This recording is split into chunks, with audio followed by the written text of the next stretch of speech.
Actor Jack Quaid recently shared a charming and humorous glimpse into his upbringing, recounting how his father, Dennis Quaid, repeatedly played Great Balls of Fire on the piano during his childhood.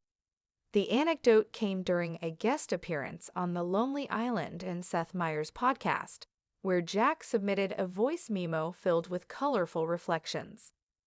Jack explained that the iconic 1961 hit by Jerry Lee Lewis became an unintended staple at home because of his father's involvement with the song. Dennis, who portrayed Lewis in the 1989 biopic Great Balls of Fire, had learned the tune so thoroughly for the role that he couldn't resist playing it at all hours. The soundtrack to my childhood is just in the distance. Dennis Quaid going, "You shake my nerves and you rattle my brain," Jack mused. The story begins with Jack setting the scene. "Hey guys, Jack Quaid here.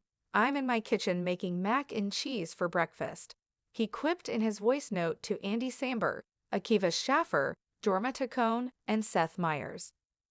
His lighthearted tone underscored the deep imprint of his father's melodies on his daily life. Jack also recalled a funny family moment from age 8 when his father asked him to name his band. He instantly replied, "The Sharks," citing his childhood fascination with sharks. The memory, though fleeting, highlighted how music and family traditions shaped his early days. That constant exposure not only provided a catchy backdrop, it sparked Jack's interest in music. He credited Dennis's piano playing as the impetus for him to learn piano and guitar.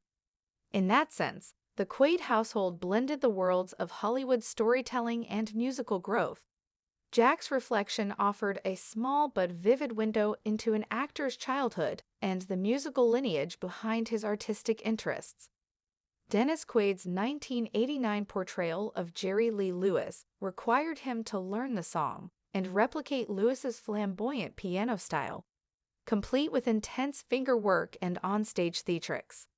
According to Business Insider, Dennis even used cocaine during long rehearsal sessions to keep up the stamina for the role's demanding piano work.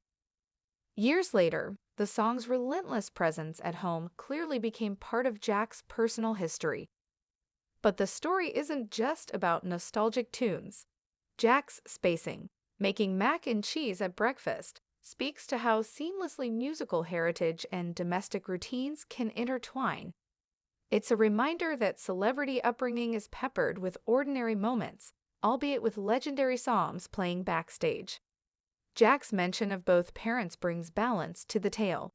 He wryly noted that neither Meg Ryan, his mom, nor Dennis ever publicly acknowledged how that song showed up in 2 of their movies. "I was probably in the other room playing Crash Bandicoot and not paying attention," he joked.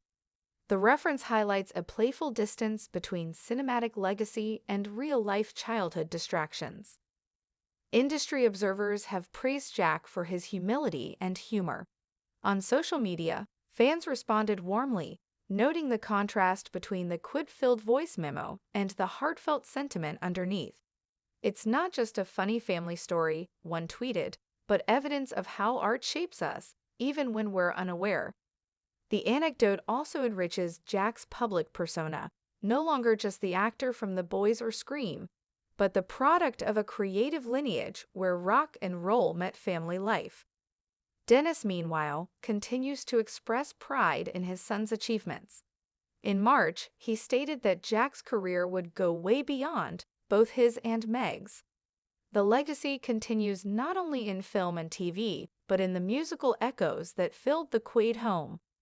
Jack's revelation resonates with anyone raised in a house where one song played on repeat, comforting, irritating, and inevitably formative.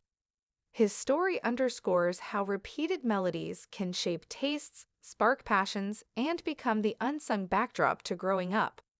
Podcast host Andy Samberg punctuated Jack's moment with laughter, acknowledging that childhood nostalgia, mac and cheese and all, is best enjoyed with a side of humor. "Podcasts are great," he quipped after hearing the story. In the end, Jack Quaid's reflection on Great Balls of Fire becomes more than a throwback. It's a snapshot of intergenerational creativity. Dennis Quaid's piano riffs lingered long after the roles ended, propelling Jack toward music, storytelling, and his own unique career.